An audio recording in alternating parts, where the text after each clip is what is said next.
Hello and welcome again to another video on number theory. As I mentioned in the previous video, there was a very important property of the natural numbers called the well-ordering principle, and I also mentioned that it is so important that it deserves its own video. So here is this video about the well-ordering principle. So one of the things I mentioned is that the well-ordering principle is only true for the natural numbers, but it's not true when you consider the integers, the rational numbers, the real numbers, or the complex numbers. So I'm going to go into the details of what all this means. So what is the well-ordering principle? So in plain English, what it says is this: any non-empty subset of the natural numbers has a minimum. And remember that the natural numbers is the collection of the numbers 1, 2, 3, and so on. And we don't consider 0 as a natural number for this course. So let's look at more in detail what the well-ordering principle is. So let A be a set. So we're going to have a set that is first a subset of the natural numbers and is non-empty. And this property is also important. Not only the set has to be in the natural numbers, but the set has to be non-empty. And this property number 2 sometimes is not checked sometimes, but it's also very important. And so if you have those two properties, then there is a natural number m. So the following happens. That natural number is in the set A and is less than or equal to any element of the set A. So basically what we are saying is it has a minimum. And one important part here is that the minimum has to be in the set A. So that's an important part, and it's less than or equal to all the elements in A. So those two things makes a minimum. It's not enough that it's less than all the elements in A, it has to be in the set A. Now let's look at some examples and see how this actually will work. So let's start with something very simple. Example number 1. So let's say we take a set that is this collection of natural numbers 2, 5, 7, 10, 22. Then in this case, of course, that is a subset of the natural numbers and is non-empty, but it has 5 natural numbers. So the well-ordering principle says that A has a minimum. And the minimum in this case is, of course, 2. Of course, this is a very simple example. You don't actually have to apply the well-ordering principle to see that A has a minimum, because A is quite simple. It's just a list of 5 numbers. So it's just very simple to see, as you can see there. Just the number 2 is just the minimum of the set A. Now let's look at an example a little bit more complicated. So let's say we take a set A, which is the collection of all the natural numbers that satisfy this inequality here. And the inequality is the square of the number plus 3 times the number minus 200 is bigger than 0. Now, if we want to apply the well-ordering principle, we need to check some things first. So the first thing we need to check is that the set A is actually included in the natural numbers, and second, that is non-empty. Now, how do we know that it's included in natural numbers? It is clear. That's because the definition of A says A is the collection of all natural numbers. So by definition, the set A is included in N. Now, the second condition that you also have to check, and that's also very important, is that the set is non-empty. Now, that is not clear. It's not as clear as checking number 1, but it's easy to check. So for example, you can check that 100 is in A. Why? Because 100 is a natural number and it satisfies this inequality. If you just plug it in here, replace the N by 100, it will just be bigger than 0. Now, you can check with another number. Now, it's not clear, but it's easy to check, because if you can think about this inequality, you have to make it bigger than 0. So if you choose a large number, you probably will get this bigger than 0. 100 is just an example, but 1000 will work, or 2000, and so on. So we can check that is non-empty.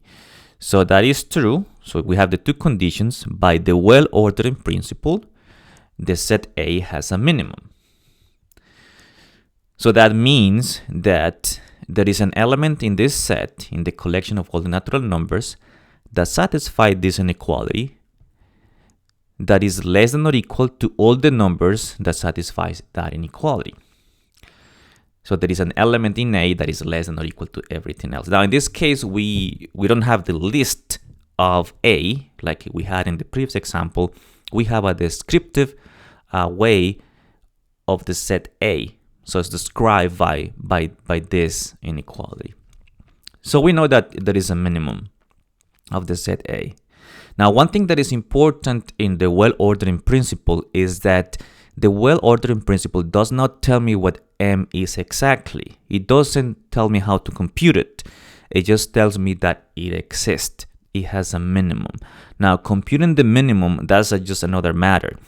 The well-ordering principle is a principle about existence. It tells me that something exists, but it doesn't tell me how to compute it. That's just another matter completely. Now, in the example number 2 we had, which is this inequality, we can check that the collection of all the natural numbers that satisfy this inequality is 13, 14, 15, and so on. Now, that is not difficult to check, but it's not that clear either. Now, if you want to check this from point of view of the graph of the inequality, so if you look at this expression here, n squared plus 3n minus 200, that is a quadratic equation that will give you a parabola, which is this graph that you have here in blue. That is a parabola. What we're looking at is looking at the natural numbers. So when you plug it in here, it gives you bigger than 0. So we are looking at the natural numbers that make this bigger than 0, or in terms of the graph, they will be above the x-axis. As you can see here, I labeled the points 1, 2, 3, 4 for the natural numbers on the x-axis and the points that they correspond on the actual graph of this parabola. So as you can see here, the points start to get over or above the x-axis after the number 13. So 13, 14, 15, 16, and 17, and so on. So this is set A is an actual infinite set. And if you knew how to solve this inequality, then you will realize that 13 is the minimum, but that's not the point of the well-ordering principle. The well-ordering principle simply says that you have a minimum. How you compute it, that's just something different. So let's look at this example number 3. So let's say we have a set here, and let's introduce some trigonometric functions for this example. So let's take the set A of all the natural numbers that satisfy this inequality here. So n, the number n, times the sine of 2n is bigger than 8. So we're going to look at the natural numbers that satisfy this inequality here. Then if we want to apply the well-ordering principle, we need to check 1 and 2. So we need to check that it's a subset of the natural numbers, and we need to check that it's non-empty. Now, checking that it's a subset of the natural numbers, that is just clear from the definition of A. That's because this part here is what it tells me, that it's a subset of n, of the natural numbers, because it's by definition you take all the natural numbers that satisfy this property. So that by definition, it is already a subset. Now, the second part, which is checking that it is non-empty, that is not difficult, but isn't clear either. Now, checking that is non-empty means that you at least have to find a natural number that satisfies this property, or a more complicated way to do it will be to solve the inequality.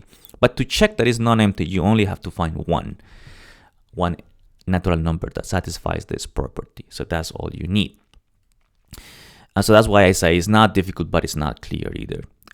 So we can numerically check that 13 is in A. So if you plug in 13 here, then you do this computation here on your left, and then that's going to give you bigger than 8. Now, when you do this, and you plan to do this with your calculator, so make sure that it's in radians, not in degrees. So if we check that 13 is in there, using your calculator or some other method, you can see that it's bigger than 8, so that set will have a minimum because it's a subset of natural numbers, is not empty. So we call that minimum, we call it M. Again, what the well-ordering principle says is that it has a minimum, but it doesn't tell me how to compute it. That's the whole point. Now, it's not trivial to see that the actual set A, which is defined here by this property, is actually this collection of numbers. So it's 10, 13, 16, 17, and so on. Now that to realize that this is equal to this one, you will actually have to go ahead and solve the inequality.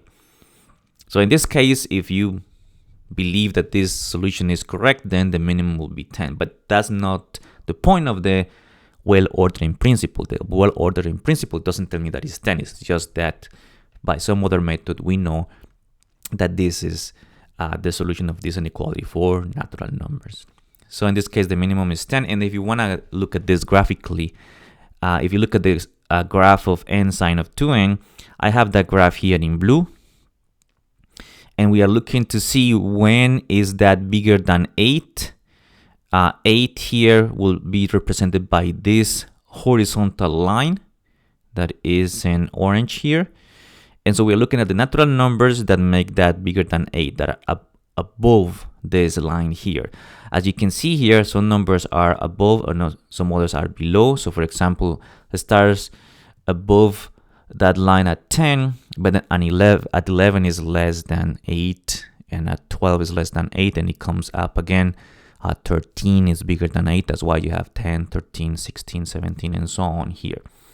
So this really is not a consecutive collection of natural numbers. It just goes up and down because of the nature of this trigonometric function here. But again, this is not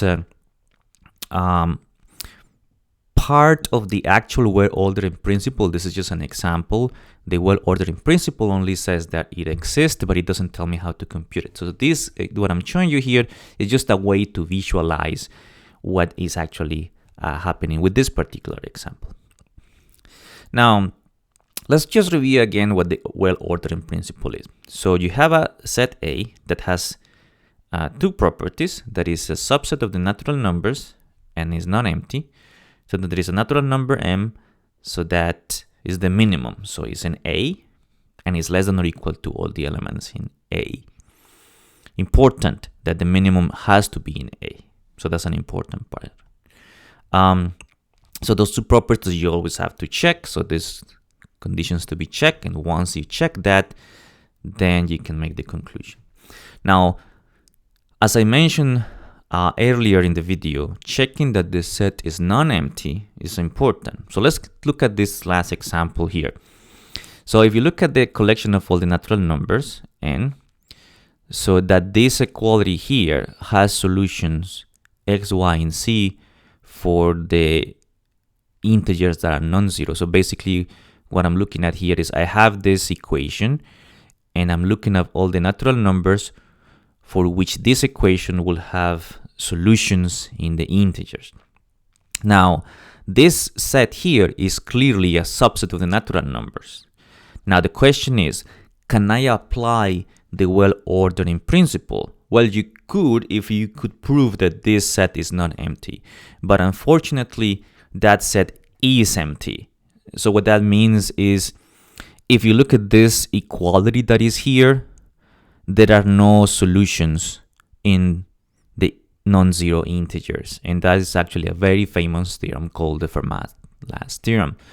So even though then this is a subset of the natural numbers, you cannot apply the well-ordering principle because the set is just empty. So it doesn't make sense to talk about a minimum in A because there is nothing in A.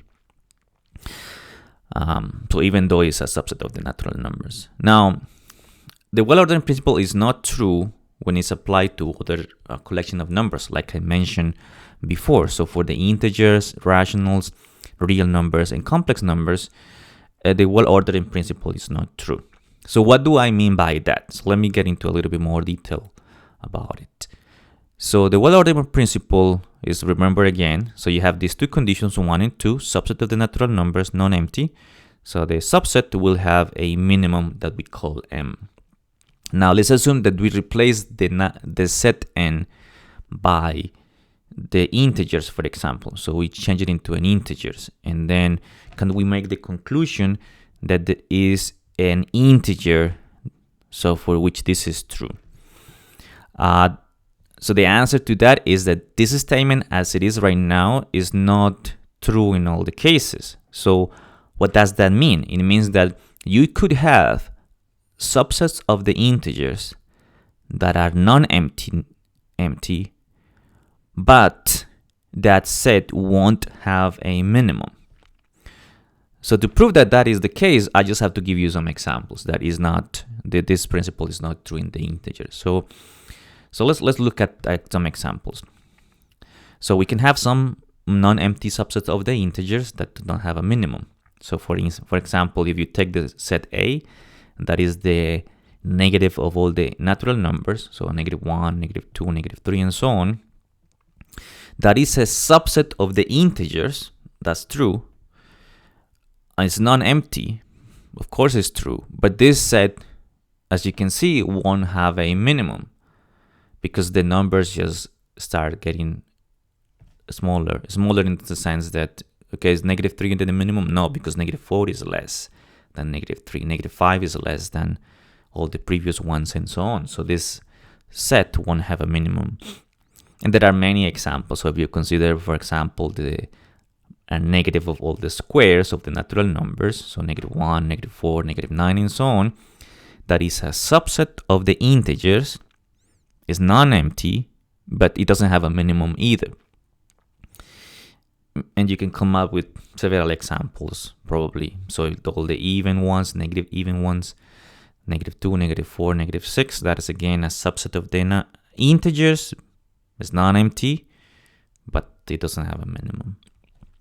And a similar argument, you can make it for the rationals and the real numbers. So you can probably come up with examples of subsets of rational numbers that are non-empty, but they won't have a minimum. And the similar thing for the real numbers. So the well-ordering principle is not true in the integers, in the rational numbers, or the real numbers. Now, for the complex numbers, the situation is even worse, and the reason for that is because I'm going to explain why. Now, so even though you can introduce some ordering in C, so like lexicographic, anti-lexicographic, and all of that, you cannot talk, the complex numbers cannot be totally ordered. Now, if this is a little bit confusing for you, basically what this means is you cannot order the complex numbers in a sensible way. Because if you want to have a minimum, that means you can always compare two numbers and tell which one is the smaller one. In the case of the complex numbers, it's not possible to have a sensible way to always compare two complex numbers that is totally ordered. So having a minimum will make sense. So even for the complex numbers, having a minimum will not even make sense, even if you come up with some type of ordering for the complex numbers. So the situation is even worse for the complex number. You cannot order. Now the integers, the rational and the reals are ordered. You can introduce some order and maybe talk about minimums in some cases, but in the case of the complex numbers, that won't be possible. Now, you can extend the well-ordering principle for subsets beyond n. So in the following sense that I'm going to explain. So the only thing that you have to make sure is that the infinite part of the set A is contained within the natural numbers. And I will explain this with a picture. So if you have the natural numbers, let's imagine that the natural numbers is this diagram here. And let's say you have the set A, and the set A is not completely containing n, which is this one. This white square here will be represented by the set A. It's not completely containing n. Some part of it is outside. But the part that is infinite, possibly infinite, or potentially infinite will be inside n. And the part that is outside n is finite. If you have that, then the well-ordering principle will also be true in this particular case, even though the set A is not completely containing n. And the reason for that is this. If you look at this setup that we have here, you can apply the well-ordering principle to the part that is inside n, so that will have a minimum here. And because the part outside n is finite, it will have a minimum as long as it's non-empty. So any finite set has a minimum. You don't have to apply the well-ordering principle for that. The part that is important about the well-ordering principle is if you have an infinite set, then you will have a minimum. So this part here is going to be controlled by the natural number. So the infinite part of A is in n will have a minimum, and the part that outside, if it is finite, will have a minimum. So you compare the minimums of these two and choose the smaller one, and that will be the minimum. So that's kind of an extension of the well-ordering principle. Now, we might not use this in the class or the proofs or anything like that, but it's important to know that you can extend a little bit the well-ordering principle. And that's all I have to say about the well-ordering principle. We will continue with the lectures on number 30, and I hope that this has been helpful for you. Thank you for watching, and I will see you next time.